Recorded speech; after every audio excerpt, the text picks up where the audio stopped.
Seat का अलवियाना मोहल्ला है। हमारे साथ तमाम लोग यहाँ पर मौजूद हैं एक चाय की दुकान पर, और अच्छा खासा आप देखें यहाँ पर मजमा है। सबसे बड़ी बात यह है कि सभी पार्टियों के सपोर्टर्स और लीडर्स यहाँ पर मौजूद हैं। उनसे हम बात करेंगे और समझेंगे कि मछली शहर और जौनपुर जो है वो 2024 में किस दिशा में जा रहा है। सबसे पहले आपसे बात करेंगे, आप बताएं कि क्या तस्वीर दिखाई दे रही है आपको लोकसभा में। मैं राजेश सेक्रेटरी व्यापार मंडल संगठन मंत्री। मैं ये बताना चाहता हूँ कि 2024 का ये जो चुनाव है ये निर्णायक चुनाव है। जैसा विरोधी पार्टियां कह रही हैं कि इस चुनाव के बाद अब चुनाव इस देश में नहीं होगा, ये हम नहीं कह रहे हैं, ये कांग्रेस पार्टी के राष्ट्रीय अध्यक्ष खड़गे जी कह रहे हैं। और ये कह रहे हैं कि अगर मोदी जी पुनः आते हैं चुन करके तो इस देश का संविधान ही बदल देंगे, इस देश का संविधान ही खत्म कर देंगे, इस देश से चुनाव ही खत्म कर देंगे। और इस तरीके से बोल करके जनता को गुमराह करके वो चाहते हैं कि पुनः फिर से कांग्रेस को जीवित करें, जबकि उनको सोचना चाहिए कि जो कांग्रेस पूरी तरीके से नेस्तनाबूद होने के कगार पे पहुंच रही है उसको किस तरीके से जिंदा किया जाए, इस पे कभी न वो चिंतन कर रहे हैं न वो चिंता कर रहे हैं। और 2024 की चुनाव की बात जो आ रही है, मैं 2014 से गिनाना चाहता हूँ कि 2014 में जब पहली बार मोदी जी प्रधानमंत्री बने और दोबारा जब 2019 का चुनाव आया तो उन्होंने कहा कि हम 300 पार, इस बार 300 पार। और उस बार भी विरोधी पार्टियां कह रही थी कि ये जीएसटी लगा दिए, तो ये नोटबंदी कर दिए, तो ये साढ़ छोड़ दिए खेतों में, तो ये महंगाई ला दिए, सारी चीजों को कहा। और इन्होंने कहा कि अब दोबारा मोदी जी इस देश में प्रधानमंत्री बनबे नहीं करेंगे। और आप लोग पत्रकार बंधु हैं, मैं आपको धन्यवाद देना चाहता हूं कि आप लोग कवरेज करते हैं और क्षेत्रों में जाकर के लोगों की भावनाओं को समझते हैं और उसका कलेक्शन करके ये मीडिया के माध्यम से देश के उन लोगों तक पहुंचाते हैं जिनको इसकी जरूरत है। ये आप क्या कहेंगे, जिस तरह से कह रहे हैं कि 2019 में बहुत सारे मुद्दे थे लेकिन उसके बाद 300 पार चले गए थे, अब की 400 पार का नारा है। देखिए, जो अभी व्यापार मंडल के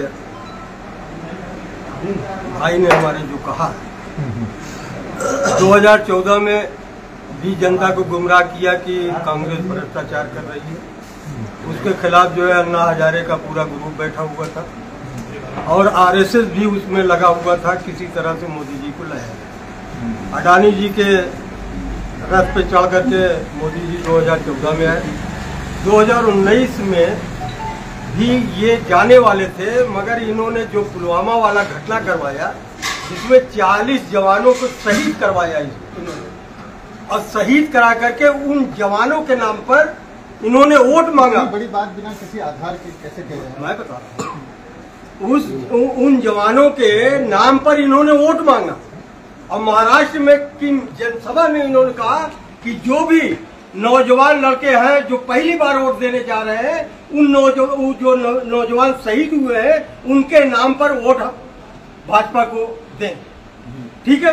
और मोदी जी जिस वक्त ये घटना होती है उस वक्त जो है आप जो है शूटिंग में थे, वहां जो है सारे देश के नेता जो है एयरपोर्ट पर पहुंच चुके थे।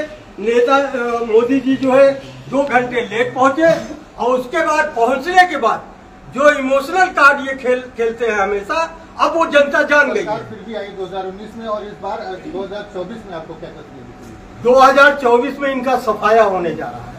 जनता उन सारी चीजों को जान गई है, चाहे वो 370 का मामला हो, चाहे तिलाक का मामला हो, चाहे जो भी इन्होंने जुमलेबाजी की है, वो सारे जो है सारी जनता जो है 140 करोड़ जनता को इन्होंने अपना परिवार बनाया। उसमें भाजपा वालों ने कहा कि मैं भी आपका परिवार, मैं भी आपका परिवार। आपने देखा होगा कि एक बार मैं भी चौकीदार।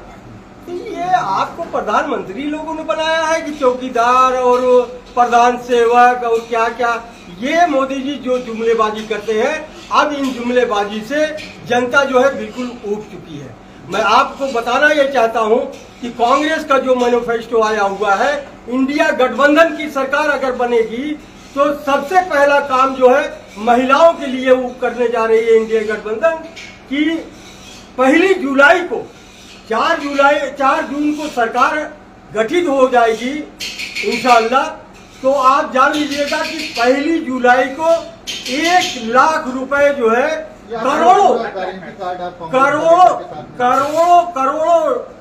महिलाओं के खाते में 1 जुलाई को खटाखट 1 लाख रुपया जाना शुरू हो जाएगा। उसके बाद जो हमारा नौजवान पढ़ा लिखा है उनको भी इंडिया गठबंधन के मार्फत से, इंडिया गठबंधन की सरकार आती है तो इंडिया गठबंधन ने एक योजना लाई है कि हमारा जो नौजवान शिक्षित है उसको मैं ट्रेनिंग पर प्राइवेटों में, उसके बाद सरकारी में, हर जगह उसको प्राइवेट शिक्षण में डाल करके। गारंटी कार्ड और एजेंडे की बात कर रहे हैं, ये सबको पता है, लेकिन क्या लगता है तस्वीर आपको लोग जो आकलन कर रहे हैं, कौन कह रहा है आपसे कि जो बीजेपी की सरकार है वो जा रही है, किस आधार पर आप देखिए, जनता ही मतलब ये कि सब आवाज देती है। आज 140 करोड़ जनता जो है मोदी जी के खिलाफ है, भाजपा के खिलाफ है। इसलिए और एक बात जान लीजिएगा, महिलाएं सबसे ज्यादा तरस रही है इस सरकार में। आपने देखा होगा कि हमारी जो गोल्ड मेडलिस्ट लड़कियां थी बेचारी, जो गोल्ड मेडल लेके आई थी, उनको जो है मोदी जी अपने घर बुला करके फोटो खिंचाते हैं, और जब उनके साथ शोषण होता है वही दिल्ली में बैठ करके वो सब गुहार लगाती है। नहीं कर। आप बताइए, आप समाजवादी पार्टी से क्या लग रहा है आपको, क्या तस्वीर? तस्वीर बिल्कुल साफ है। पूरा भारत एक होकर के इस गवर्नमेंट को हटाना चाहती है। देखिए, लोग पढ़े लिखे हो गए, मोबाइल एक बहुत बड़ा जरिया हो गया है। लोग देख रहे हैं कि ये गाय के नाम पे लोगों को मार रहे हैं और बीफ कंपनियों से 400 करोड़ रुपए ले रहे हैं। आप ये जो अभी इलेक्टोरल बांड का इतना घोटाला सामने आया, ये छोटी मोटी बात है। आप देखें साहब कि एक आदमी को आप 800 करोड़ के घोटाले में पकड़ रहे हैं, सीबीआई और ईडी भेज रहे हैं, वही कंपनी आपको 180 करोड़ रुपए दे रही है उसी खाते से जो आपने सीज किया है। 180 करोड़ दे दिया उसी खाते से, और फिर वो उसका रेड लाइट हट गया। चुनाव किस दिशा में जा रहा है? चुनाव बिल्कुल भाजपा के खिलाफ है। इस बार पूरी जनता बिल्कुल मूड बना करके बैठी हुई है। इस सरकार को जाना तय है। 4 तारीख को इंडिया गठबंधन की सरकार बनेगी। आप लिख के ले लीजिए। आप बताएं, 4 तारीख को कह रहे हैं इंडिया गठबंधन की सरकार बनेगी। ये तो हर आदमी का अपना अपना मत है और हर आदमी कयास लगाना चाहिए। मैं तो कहता हूँ वो अपने हिसाब से गलत नहीं कह रहे हैं। उनकी अपेक्षाएं हैं, उनकी उम्मीदें हैं। हर आदमी की अपनी अपनी उम्मीदें होती हैं और कभी अपनी उम्मीदों को तोड़ना नहीं चाहिए। मैं तो कहता हूं कि जो जहां है, जिसके साथ है, पूरी ईमानदारी से लगा रहे और 25 तारीख को जाकर के मतदान करे, और 4 तारीख को जो फैसला आएगा वो पूरी दुनिया देखेगी, कोई केवल हिंदुस्तान नहीं देखेगा। पूरा भरोसा है आपको 4 तारीख को 400 पार। आप बताएं क्या कहेंगे? देखिए, आपकी पार्टी क्या कर रही है?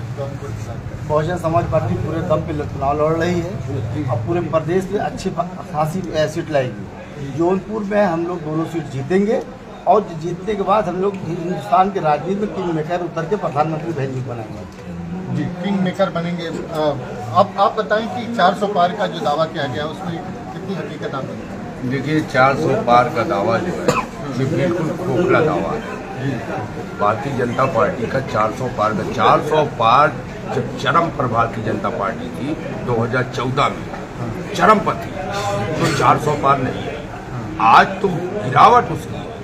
आज हिंदुस्तान का मतदाता जो है चुनाव लड़ रहा है भारतीय जनता पार्टी के खिलाफ। कोई पार्टी नहीं लड़ रही है, आम जनमानस उसके खिलाफ है। आम लोग चुनाव में लड़ रहे हैं। आप बताएंगे, आप क्या कहेंगे? 400 पार नहीं, 140 नहीं पा रहे हैं। पूरे देश की गारंटी। बिहार फेल है रोजगार के मामले में। उत्तर प्रदेश सरकार और केंद्र सरकार को शर्म लगना चाहिए। उत्तर प्रदेश के बच्चे जाकर बिहार नौकरी पा रहे हैं, एक भी नौकरी नहीं मिला है। वैकेंसी जब निकलता है, जब पुलिस की भर्ती होता है, पेपर लीक होता है। ये सरकार जो है भारतीय जनता पार्टी, यूपी की सरकार और दिल्ली केंद्र की सरकार जो है लीक सरकार है। और जब 4 तारीख का परिणाम आएगा ना, तो 140 पे सीमित हो जाएगा। मछली से खाता है। आप बताइए। देखिए, अभी हमारे साथी राजेश सरकारी ने की बात कही, 2014-2019 में भी लोग ऐसे ही राह खराब है। मैं इनको बताना चाह रहा हूँ, प्रधानमंत्री गुजरात के जब पहली मतवा नरेंद्र मोदी जी बने थे तो ये चुनाव जीतकर नहीं बने थे। मोबाइल नंबर पकड़ मंत्री बनाया था। जब पहला चुनाव ये लड़ने आए, उस वक्त इन्होंने अपने भाषण में कहा था कि कांग्रेस जीतो तो पाकिस्तान में फड़ाका फूटतो, बीजेपी जीतो तो सेना फड़ाका फूटतो। आप चुनाव हिंदुस्तान में लग रहे हैं, बगैर पाकिस्तान के आप चुनाव नहीं लड़ पाते। आपके पास कोई मुद्दे नहीं, चुनाव हिंदुस्तान में लड़ रहे, पाकिस्तान में लड़ रहे। मैं आपको बता दूं, यही कांग्रेस पार्टी है पिछले चुनाव में यही बोलती थी आप जाते हैं कि पाकिस्तान भाजपा जो है राम मंदिर के नाम पे चुनाव लड़ती है और ये बोलते हैं कि रामलला हम आएंगे, मंदिर वहीं बनाएंगे, लेकिन तारीख नहीं बताएंगे। लेकिन मोदी जी ने तारीख भी बताया, मंदिर भी बनाया और मंदिर बना करके पूरे देश को ये वैसे भी मुद्दा है। एक मिनट शांत रहिए। आप लोग बोलते हैं, यही सब जो आप लोग कर रहे हैं ना, इसी का नतीजा है। क्या नतीजा है? अगर इतने देश में प्रदेश में स्थिति अच्छी, अगर भाजपा की स्थिति खराब होती तो सपा को कांग्रेस साथ गठबंधन करने की जरूरत क्या थी? सपा ही आती यहाँ पे। पार्टी ने कितने लोगों का गठबंधन किया है? कोalition गवर्नमेंट की शुरुआत जो है एक बीजेपी ने जितना पार्टी से दल से किया है, किसी दल ने नहीं किया। कोalition गठबंधन एक दल से ये लोग अपनी बातें नहीं करते हैं, ये लोग सिर्फ झगड़े उतारू हो जाते हैं। रोजगार की विषय बात नहीं हो। चुनाव जीत ये जनता जानती है कि जब ये चुनाव नहीं जीते तो ये इतना झगड़ा कर रहे हैं माइक पे, और जीतने बाद क्या करेंगे? गठबंधन राजनीति की शुरुआत माननीय अटल बिहारी वाजपेयी जी के जमाने से 22 पार्टियों के साथ हुई थी और पहली कोalition गवर्नमेंट अटल बिहारी वाजपेयी जी ने बनाया था, जो आज गठबंधन की बात कर रहे हैं। आज ये गठबंधन कोई सरकार बनाने के लिए नहीं और मोदी जी को हराने जो नैरेटिव, जो परसेप्शन बनाया जा रहा है कि मोदी जी के खिलाफ ये गठबंधन बना है, ये मोदी जी को हराने के लिए नहीं बल्कि देश को बचाने के लिए गठबंधन बना है। और जो लड़ाई ये इंडिया गठबंधन के नेता लड़ रहे हैं वो लोकतंत्र और संविधान के लड़ रहे हैं, देश बचाने के लड़ रहे हैं। और देश, चूंकि आप पत्रकार हैं, सारे देश में आप घूम रहे हैं, क्या वाकई लोकतंत्र आज की डेट में बचा हुआ है? आज जिस तरीके से कांग्रेस के कैंडिडेट या किसी विपक्षी दल के कैंडिडेट जाके अपना टिकट कांग्रेस से ले रहे हैं, किसी दल से ले रहे हैं। संविधान बचाना बहुत जरूरी है आज। आप ही जी जौनपुर में क्या तस्वीर देखते हैं? जौनपुर और मधुबन की सीट के अलावा जो है पूरे देश में जो है जनता ये तय कर चुकी है कि हम सरकार को बदलेंगे, गठबंधन से सरकार को ले आएंगे, लेकिन जनता को ये भय भी बना कि कहीं बेईमानी न हो जाए। 4 तारीख को परिणाम जो आएगा, अगर बेईमानी नहीं हुई तो 100% जो है सरकार जो है गठबंधन अगर बेईमानी नहीं हुई तो हमारी सरकार आएगी। मतलब अगर आप जीते तो बेईमानी हो गई, आप जीत गए। कहावत है ना कि जब अंगूर मीठा नहीं होता, जब अंगूर नहीं मिलता तो अंगूर खट्टे हैं। कांग्रेस, सपा, सारे लोग जानते हैं। आज क्या आंख पड़ी कि पूरे देश की सारी पार्टियों को एक मंच पे आना पड़ा और केवल एक व्यक्ति से लड़ने हैं। भाई बिहार में नीतीश जी एक में लड़ रहा है, क्या लग रहा है? बिहार में नीतीश जी एक में है। यहाँ से दिल्ली होती तो पूरे देश से गठबंधन बेरोजगारी है, रोजगार के सारे अवसर खत्म कर दिए गए हैं सरकार ने। और जो लड़के पढ़ रहे हैं उनके सामने समझ लीजिए उनका भविष्य एकदम अंधकार में है। उनके सामने रोजगार सबसे बड़ा मुद्दा है। यंग जनरेशन जो है आज वो बीजेपी के खिलाफ इंडिया गठबंधन के समर्थन में पूरी तरीके से सड़क पर उतर चुका है। जी, पूरी तरह से सड़क पर उतर गए आपकी पार्टी नहीं, अपना अपना व्यू है, इनकी विचारधारा जो कह रही है वो अपने हिसाब से कह रहे हैं। देखिए, इतना बड़ा देश है और इतने बड़े देश के बारे में जानकारी सिर्फ लोग मीडिया और समाचार पत्रों से ले रहे हैं। क्या ये पूरे देश का भ्रमण किए हैं? क्या पूरे देश के कोने कोने की जानकारी है? नहीं जानकारी। बस ये मैं तो उस चीजों को बाकी नहीं कर रहा हूँ। मेरे कहने का उद्देश्य ये है, हर पार्टियां अपनी नीति और रीति को जो है जनता के बीच रखती है। जनता क्या चाहती है? आज का जो वोटर है वो साइलेंट है। वो अगर सपा जाएगी तो उससे क्या काम है? जितना वोटर साइलेंट है उतना सत्ता के पक्ष में विपक्ष में जाएगी। तो सड़क उतर चुका है यार। राय ले लेते हैं कि सब अपना अपना दावा कर रहे हैं 4 तारीख को जब ईवीएम जो है खराब हो जाएगी तो क्या किस तरह का परिणाम आप देखेंगे? नहीं, आपका आपने देखा होगा, आप सबसे ज्यादा जानकार हैं। आपने वहाँ देखा, चंडीगढ़ में देखा, आपने वहाँ जो हुआ आपने देखा। उसके बाद आपने गुजरात में देखा कि ताकत के बल पर जो है कांग्रेस के कैंडिडेट को जो है हटा दिया।